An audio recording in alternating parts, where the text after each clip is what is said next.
Okay, so I just watched You, Me, and Tuscany, and honestly, it's the best rom-com that I've watched in a very long time. And I can't remember who was the creator, but I saw another creator over on TikTok. She was making this video about how rom-coms back then used to be really weird. And as a girl that isn't really into rom-coms or romance books now, but used to be heavily into it as a child, I agree because my favorite rom-com and the one that I remember the most is the one with JLo in it. So it was The Wedding Planner, and in her video she actually spoke about how The Wedding Planner was like a really weird movie because he was engaged and he was getting married and she was the wedding planner, and then the wife, well, not the wife, the fiance in the end gives them her blessing, and it was just like a weird movie. And I don't know who was directing these movies, if it was like a man directing it, because I watched Yumi and Tuscany. I actually wasn't going to see it, but then I saw this whole thing happening on social media with another person, I guess a director coming forward, talking, a black director coming forward and talking about how she has been presenting her movie pitches to a lot of big studios, and they're refusing to work with her because they said that black romance isn't profitable. And they made this claim that if Yumi and Tuscany did well, then her movie would see the light of day. So a lot of people said they would go out and support. I don't know how true that is. I don't know if that's like some kind of marketing for Yumi and Tuscany, but if it is marketing, they did a good job. Honestly, I don't believe it, but I don't care. If a black woman is telling me to help her out, I'm gonna do it regardless, whether it's fake or not. So I went there for Holly and I went there for the other young lady. I honestly don't know her name, but now I'm gonna go look it up so you guys know the full story. So that was a whole thing on social media with everybody talking about how this movie needs to do well, not only for black romance films but rom-coms in general, because it's been a very long time since we've gotten a rom-com at this scale that is showing in theaters. So a lot of people just wanted to go out and show support to that. And honestly, I think that is beautiful. I know that even though it's like a black film, it's not really in your face. And a lot of the times when people talk about like black love and black romance and stuff like that, even in the book community, it's always like, I can't read black romance, I can't do black romance because of all the trauma that's in it. And honestly, give it a try and you'll see that it's just your average rom-com. It's cheesy, but it's not too overboard. It's black, but it's not, like all the negative stereotypes that comes into it with being a black woman. Like it's it's like the fun aspects of being black, the way we speak to each other. Like there's this one scene where I think where they first meet, and Anna is telling Michael that he needs to be more nicer to her. And he's like, why? And she's like, because we're, and then he cuts her off and he says, because we're the only English speaking people here. And it's funny because if you're within the black community, you'll understand what they're referencing in terms of, I'm not gonna say it, but it reminds me of that interview with Law Roach and another doll. I don't really know her name. I don't know a lot of people's names. Don't hate me for that. But it's an interview where he's like, we're from the same place. And he, I think she asked him where, and he's like, the world. And we from the This same here. place. The Bronx? The world. All right now. I love Listen. you. And I just think that's so funny. Wait, I don't know if I'm getting that interaction correct. It's either she said the world or he said the world. One of them said the world.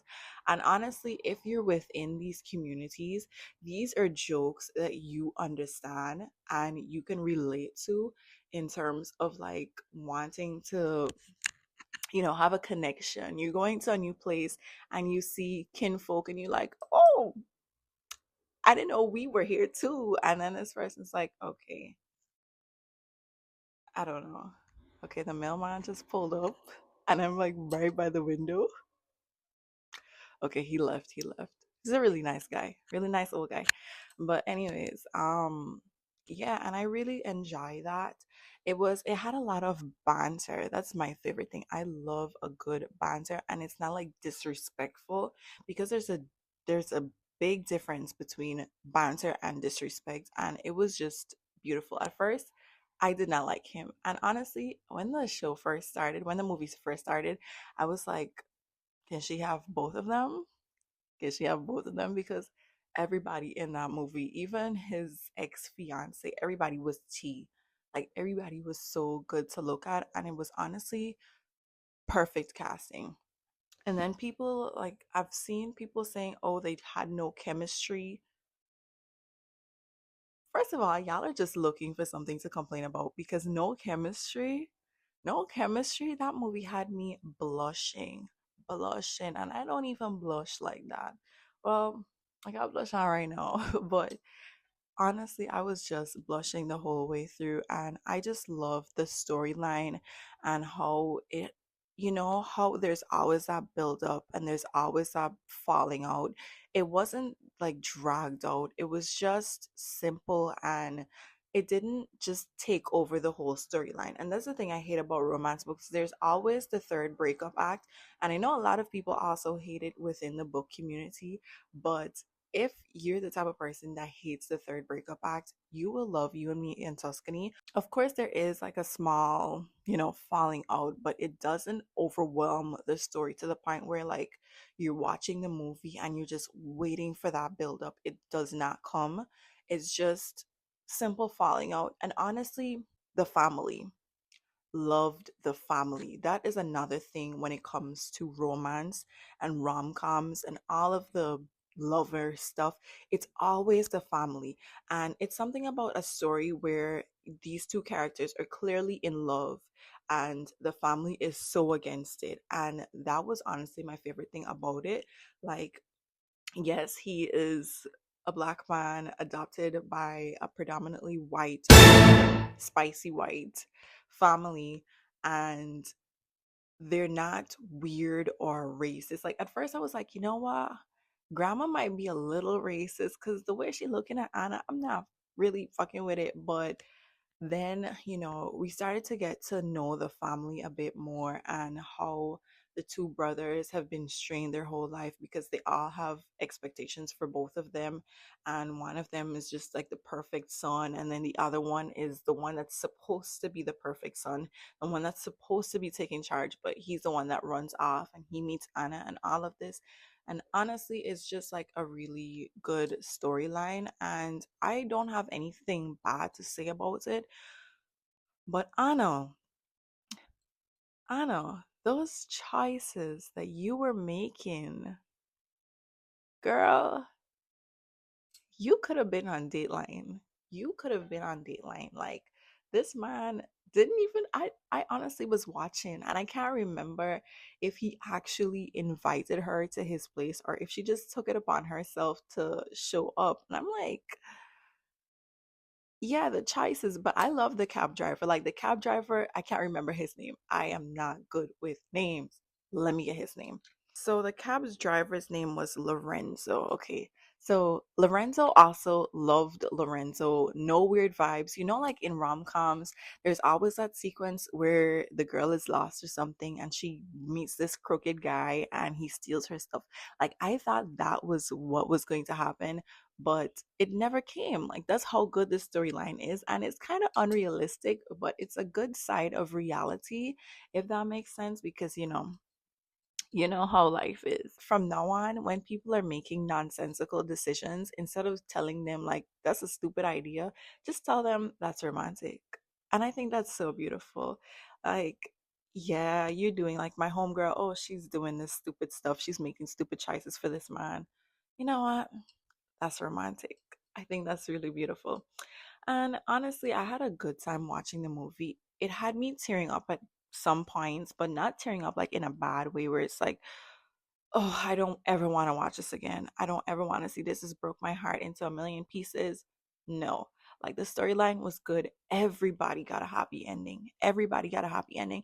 And I loved it. I loved it because I'm the type of girl, I don't, unless I'm watching like a horror movie or a thriller, I don't need a sad ending. Romance movies don't need sad endings. Every other genre of movie gives that to you. Why should a romance do that? We're already getting heartbreak in our lives daily. So why do we need that in a romance? You know what I'm saying? So to watch Yumi and Tuscany and not have any heartbreak with anybody, nobody dying, nobody getting their heart broken, stuff like that, that is what I needed to see. And honestly, 10 out of 10, because a lot of times like romance is just such a genre that's easy to mess up, but it doesn't have to be complicated. It doesn't need a lot to make it good. And a lot of people fail, a lot of directors fail to realize that, and authors fail to realize that. Like, you don't need to do a lot to get a romance lover to love your movie or your book. It's just that simple. Like, romance is just here. Have these two people fall in love, and that's it. Of course, make it good. Don't do too much, don't do too little. Like, it's just in between. I feel like romance is escapism. Like, that's the definition of escapism. You got out of a bad relationship, go watch Yumi and Tuscany. Like, now I'm thinking to myself, I need to go book a trip to Tuscany and see Tuscany for myself. It's not my type of place. Like, I'm more of a beachy Caribbean vibes because, I'm Caribbean, but I've never thought I would say I want to go to Europe. I think it's in Europe. Don't quote me on that. I think it's in Europe. The movie brought a beautiful perspective to the culture and the people. And I don't know if that was Tuscany, that is your PR right there. So next year or this year, when you see people of color and black people flooding in to Tuscany, don't question it. Just accept that tourism, because that movie did a good job at representing Tuscany. And now I need to book a trip. Now I need to book a trip and see it for myself. If you haven't already seen it, I've tried not to spoil anything. So if you haven't seen it already, definitely go watch Yumi and Tuscany. It's such a beautiful movie, and I think I'm gonna go watch it again. I don't know if I'm gonna, but I want to support it, like actually support it in theaters. So I might go watch it again in theaters. But honestly, 10 out of 10 movie. It's just so beautiful, and the cast did an amazing job. Everybody played their part so well. And like, what's stopping you from supporting this film? You racist? You racist? I hope not. If you're watching this video, I hope you're not. But yeah. So that's honestly how I'm feeling about it. And I would definitely recommend everybody to go watch Yumi and Tuscany and leave a review as well. If you enjoyed it, leave a review. If you didn't, you sure about that? Okay. But yeah, that's how I felt about it. And 10 out of 10 movie for me. Okay. Bye.